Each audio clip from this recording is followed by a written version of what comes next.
are San Jose.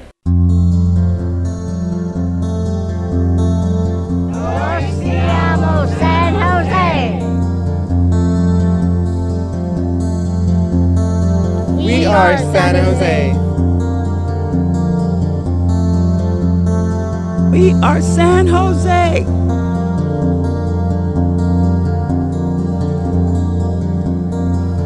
We are San Jose.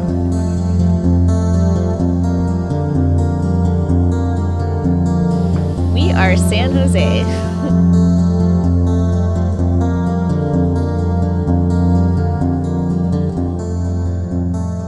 Welcome to We Are San Jose. These are your stories. Hello, my name is Eric Fong. I live in Willow Glen with my wife and our 6 chickens, and I have been a San Jose resident for the last 15 years. I'm also the Vice Chair of the San Jose Parks and Recreation Commission, a board member for Christmas in the Park, and a Willow Glen Lion. I'd like to thank CreateTV for allowing me to speak here today, and in keeping with the spirit of the theme, We Are San Jose, I'd like to share 2 stories with you today. The first story is a lesson that I learned from San Jose, for which I'm very grateful. And the second is a lesson that I would like to give in the hopes that it may help somebody down the road who's looking for a little bit more direction in their life, as it helped me quite a bit. So my first lesson, my first story, and my first lesson that I learned from San Jose was that San Jose taught me that I can be very proud of my ethnic identity. And that's important to me because for a long time I wasn't. I grew up in Moraga in the East Bay, and I was raised by a Chinese father and a Filipino mother. My father was very committed to the American dream, and unnecessarily so, he made an effort to distance himself from his Chinese culture. So I grew up in a household where I only spoke English. I didn't learn Chinese. I didn't learn anything about my Chinese culture. Spent very little time with my father's side of the family. And because of that, indirectly, I became very ashamed of my Chinese culture. And when I was with other folks who weren't of my ethnic background, I felt less than. And I carried this with me through college. And it really wasn't until I moved to San Jose and moved into a city of immigrants, a city that appreciated diversity. And it wasn't like anybody sat me down and said, you need to be proud of your ethnicity, or you should be proud, and this is why. It was just the way that everybody treated each other, at least in my experiences, that I learned to not only not be ashamed of my background, but that my background gave me life experiences and things that I could bring to the table. And I learned to look at my background not as differences that made me worse, but differences that made me unique and allowed me to provide unique perspectives in how I work with my community and how I look at life and different things that I can bring to the table at work as well. So that's something that I don't know that I would have learned outside of San Jose. So San Jose, thank you for teaching me that I can be proud of my ethnic background and that it's okay for me to be different. My second story is a lesson that I learned that I refer to a lot. And I hope that if anybody's looking for direction or anybody's looking for some guidance, that it can be useful, because it's still useful to me today. Over the last 10 years, I've worked in the tech industry, and I've been really focused on my career. And it's been very challenging, but very fulfilling for me. And for most of my 20s, I spent my life in front of a computer. I'm 34 today. It was around 2009 or 2010 that things started to change, and that was around the time that my father got struck with cancer for the second time, and he ended up passing away in 2010. My mother and I took care of him in his final years, in his final months, I should say. After he died, I went back to work, and my job was the same. Nothing had changed at work. But I was yearning for something else. I was still challenged and still rewarded at work, but I wasn't totally fulfilled in life. And I couldn't put my finger on what I was looking for. It was about 2 years later that I was watching some old speeches by former President John F. Kennedy, and he referred to the Greek definition of happiness, and he referred to this a lot in his speeches, and he referred to it in his writings. And when I read this definition, and when I heard him speak of it, it changed me. And that Greek definition of happiness is a full use of your powers, along lines of excellence in a life-affording scope. And when I heard that, I looked at my life and saw that all of my efforts were so focused on contributing my skill set at work. Everything in my life was about work. And so that's when I realized that my life didn't have this true scope. So that's when I expanded and did more community work. That's when I got involved in boards, commissions, the Willow Glen Lions, my neighborhood, and I started giving back. And I was able to contribute the skill set that I learned at work into my community. And I was also able to contribute the compassion that I learned while taking care of my father. It was two total different changes of pace, but being able to contribute my skill set in a different way that works with people and my neighbors and residents of San Jose has been some of the most fulfilling work to me. And also being able to work with other API leaders in the community, other leadership groups and other elected officials has been extremely rewarding for me. And whenever I feel stagnant or whenever I feel a little bit stuck, I refer back to the Greek definition of happiness, and I hope that that is something that maybe you can keep in mind if you ever feel stagnant or stuck or feel like life just isn't what you think that it could be. A full use of your powers along lines of excellence in a life-affording scope. So I hope that that comes in handy for you. San Jose's story would be nothing without our own individual stories combining together to make San Jose's story. So I'd like to thank you for allowing me to share my story with you today. I would also like to thank you for sharing your story with me, because your stories have helped shape my life and how I view the city and how I view my neighbors and how I contribute to my community. So thank you very much. And my name is Eric Fong, and together we are San Jose. My story is about the changing names of San Jose and the way that my memories have sort of been narrated through those name changes. My name is Janice Sapigao, and I am a Filipino-American poet, writer, and educator born and raised here in San Jose. I went to school in San Diego. I got my master's near Los Angeles. And in the 10 years that I have been away from San Jose, I realized that I missed it. And in those 10 years, I learned the most about the city, and I learned to love it from a distance. And so I decided to come back, and I realized it was important to maybe like share my passion. I really love reading, writing, and storytelling, and so that's something that I wanted to bring back to my community. So currently I am an English instructor at San Jose City College, and something that always comes up in my classroom is you know, what is San Jose? Who is San Jose? Who sort of makes up the image of this place? And that's something that I wanted to talk about, because a lot of cities are known for sort of like their taglines. So Las Vegas is the city that never sleeps, Paris, the city of lights, Los Angeles is creatively the city of angels, San Francisco is the city by the bay, or more so to us as the locals, it's known as the city, right? And with just a little bit of research, I realized that San Jose was once called the prune capital of the world. And that may explain why we have that plaza on the border between San Jose and Campbell, the prune yard, right? And then we were also known as the Valley of the Heart's Delight. And I realized that that's the same name of a painting that a British explorer did of this land before it was cultivated into what it is now.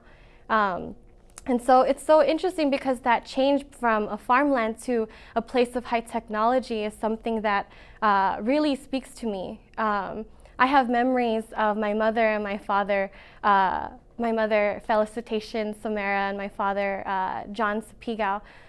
They used to go to these fields, these like public picking fields, and they would pick wild mustard plants, and then I would see those plants in our dinners like that evening. And those fields used to be really close to my old elementary school, Walter Baccarat Elementary. So I'm from North San Jose, born and raised in North San Jose. And so those fields were near, sort of like sandwiched between the Norman Mineta Airport and North First Street. And North First Street itself is sort of like that gateway into high technology, right? So there's Sony just down the street from my house. And where there were these wild mustard fields for public picking, there is now a gated apartment complex. There is now a plaza for restaurants and a gym for a tech employee clientele.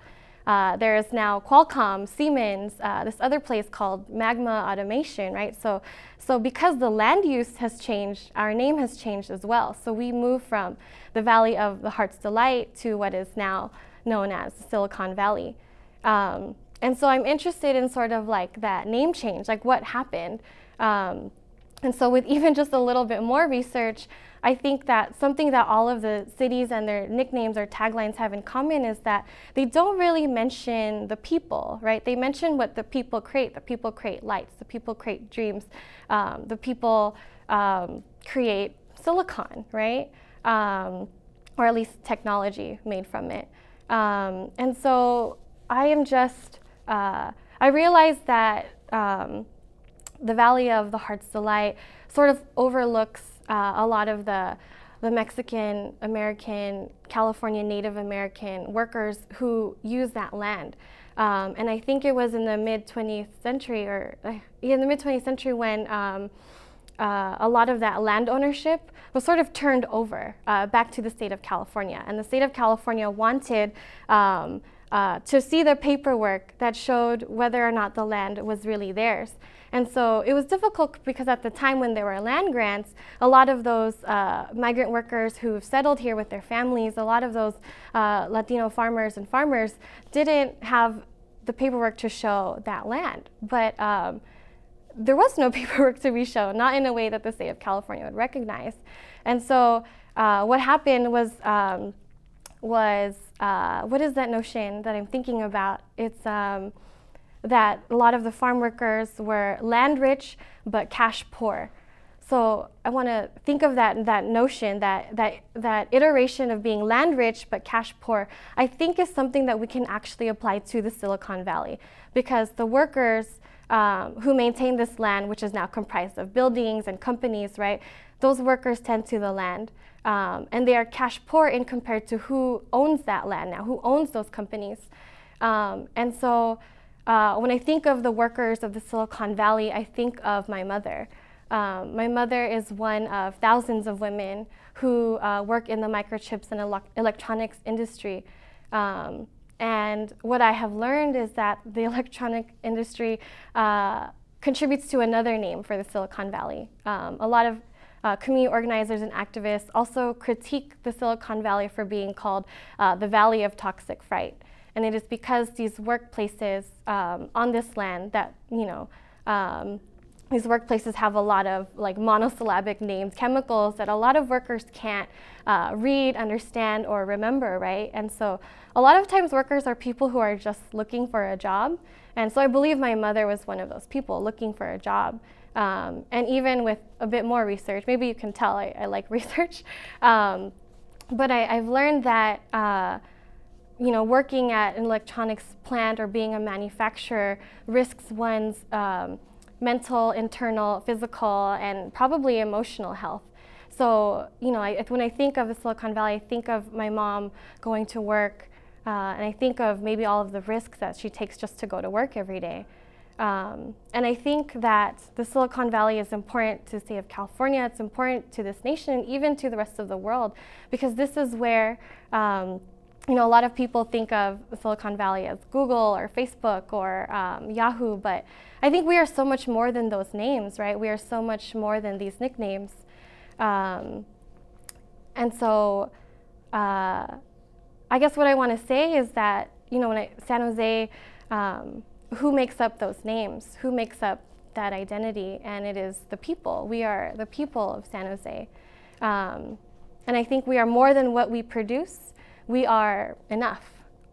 And so that's my story about San Jose. Hi, my name is Cynthia Gonzalez. I'm 32 years old. I'm originally from Mexico City, but this is my story growing up San Jose. I arrived here in the summer of 1987. I was 5 years old, and my story begins with growing up in the west side of San Jose. I originally lived over Winchester and Hamilton Avenue. That's my neighborhood, but I mostly visit the east side of San Jose. So I grew up in pretty much, you can say, the West and the East. My aunt, which we called her Huera, she had a house next to Raging Waters. So I would always see the water park. I would always wanted to go, but because I didn't know how to swim, we couldn't go. So we ended up going to the swimming pools off of Willow Street, I think, or Virginia. They had the summertime, they opened the swimming pools, and that was my first experience going into a pool, because obviously I've never seen one, I've never been in one, so it was pretty exciting. Another thing was where I lived off of Winchester and Hamilton, a lot of the apartments had swimming pools except mine. So I was pretty bummed out, but I always wanted, like I want to, have a place where there's a swimming pool, but there wasn't. So afterwards, we ended up going to the swimming place, and it was pretty fun. I actually learned. Another thing was that I almost drowned, but luckily someone rescued me and I didn't drown. And as far as me learning the language was pretty hard, because back then there were not a lot of Hispanics. So I really had to, push in learning English, but luckily, there was one or two, Hispanics or Latinos that helped me, better my English and so forth. So I started going to school, I made friends. Obviously, there were times where I didn't want to go because I was bullied, picked on, name called, but there were times where, I just had to, find a way where I didn't let that get to me. I would say why, people would say harsh things, but then you understand that, okay, well, you're not speaking the language, your skin is different. So, harsh years of elementary school. Obviously, going on to middle school, you understand more. You get the you get to know what people's backgrounds are, as far as sometimes why they say things and so forth. So that was middle school, and going on to high school was a whole lot different because I had already made friends. My English was better. Actually, that's where I kind of learned more things about life and why I had certain things occurred, growing up as a child and now as a teenager. My first job was off of Capitol Avenue, which the place was Soria Farms. We did the seasonal stuff, which was like cutting apricots, like if you were in a field, doing all that, and it was pretty fun. Thanks to my aunt Hortensia, she's the one that helped us, get the job. It was actually the best summers I've had because it was actually working with my family, actually getting paid, having my own money, buying my own things, and those are the memories that I have now as growing up in San Jose. Also, one of the things to me that San Jose is the church off of Willow Street, which is Sacred Heart, and up to this day, it's I call it my church because I go there. I had lived the earthquake of '85 in Mexico City, and I lived the '89. So when the church there had a couple things that I thought, well, it's going to fall apart. We're not going to be able to go there. And I was pretty bummed out because I always thought that's my church. And up to, I thought, okay, well, luckily they were able to, reconstruct the church. They were able to, get it back in its feet, if you could say it. And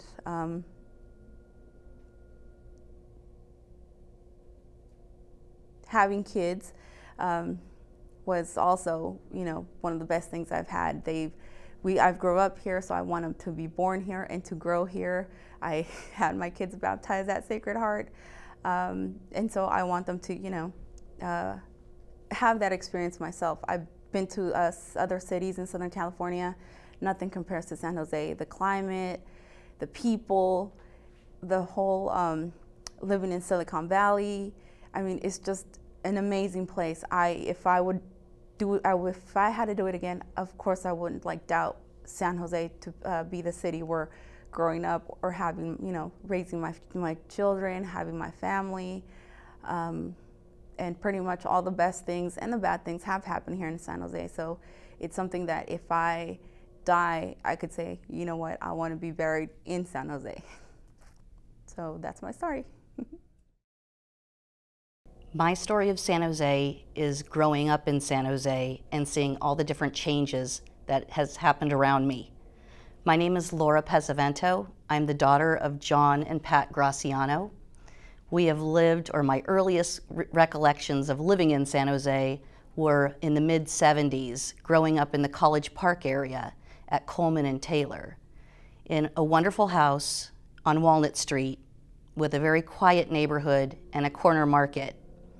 It was so comfortable and so easy for families to gather, to reminisce, to have memories, to just do day-to-day operations. It was a wonderful place to grow up. Very quiet, lots of trees. My parents actually owned a liquor store, Ernie's Wines and Liquors, at Lincoln and Kirtner, and I went to school at St. Christopher, so it was quite a trek to get there. So as a young third grader / fourth grader, taking a county transit and actually taking a transfer, doing 2 buses a day, is still amazing to me that that could actually happen to a grade schooler in San Jose. Going from Coleman and Taylor, transferring at the Prune Yard in Campbell, and going to St. Christopher's in Willow Glen, it still amazes me that we could actually do that growing up. Once my parents sold their liquor store in Willow Glen, they actually took up a company or a business in downtown San Jose, which was another great opportunity growing up in San Jose and seeing changes. Having that entrepreneurial bug, I got that from my parents. Seeing all the wonderful people that they got to serve daily at the Graciano's coffee shop in the Great Western Savings Building right next to the Community Bank building in downtown, which is now the Twin Towers down there. It was such a humbling experience growing up with a family business and being amongst all the high-powered attorneys and everyone who was making things happen in downtown San Jose. It was a very, very good time and very vibrant place to be. I can recall my parents serving breakfast to all the main attorneys that are in the Community Bank building, or even having to take breakfast over to the KEZR building for Mike and Bob and having them put me on the radio as their little delivery person is still amazing to me that they would actually let an 11-year-old do something like that. But these are memories that I'll always hold deep in my heart, and obviously are not happening today in such a high-powered, crazy world we live in. It just seemed like it was so easygoing and so many opportunities in San Jose at that time. I can remember looking out the window of our coffee shop and looking across the street at the Levi building and seeing all the workers on their lunch just standing outside and taking a break and saying to myself, this is amazing. Everything's happening downtown here. We're in the midst of such a booming and economic time, and I got to be a part of that. In '77, when it was no longer a good place to live where we were because the San Jose Municipal Airport was their planes were getting too close to our home and giving us big cracks in our walls, and you could actually look up and see the pilot's face as the planes were coming in. The city decided that it was time to buy us all out and claim eminent domain, which actually transported us over to the East Foothills of San Jose by the San Jose Golf and Country Club. At that time, all there were orchards and dirt roads and another emerging part of San Jose happening right in front of my face. So I grew up in the East Foothills in a very nestled part by Alum Rock Park. Again, underdeveloped at that time, and very exciting to see things happen there as well. Independence High School was a high school that I attended. It was everything that a high schooler could imagine. An Olympic-sized pool, having a planetarium on site, a restaurant, a theater department, which actually changed my whole life. It immersed me into the arts and gave me an appreciation of the public school system. So having that entrepreneurial bug from my parents, John and Pat, I also decided that with San Jose being what it is, there is no way that I couldn't be everything that I wanted to be in San Jose. So I decided, coming out of the high-tech world, that I would actually hang up my own shingle and start my own business. And there's no better place in San Jose to do so. The networking is amazing. There are so many places to go, to meet new people, to immerse your communities together, and to actually have your small little business thrive. So that's what I was set out to do with my event planning company.